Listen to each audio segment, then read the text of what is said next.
Nyt tehdään ilmansuuntaliike, perusasento, ja lähdetään ulommaisella jalalla astumaan eteen, tuodaan toisen jalan viereen, sivulle, viereen, taakse, viereen, sivulle, viereen. Ja sitten sinne väli-ilmansuuntiin, eli etuviistoon, viereen, takaviistoon, viereen, vielä kerran etuviistoon ja takaviistoon.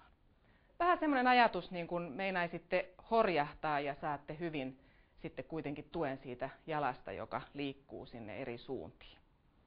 Ja valmista. Nyt. Liike harjoittaa hyvin painonsiirtoja eri suuntiin. Tasapainon hallinta ja suojareaktioiden nopea aktivoituminen ovat pystyssä pysymisen edellytyksiä. Painonsiirto jalalta toiselle helpottaa kääntymistä ja kävelyä sisällä ja ulkona. Nopea askeleen ottaminen auttaa pysymään pystyssä horjahdustilanteissa.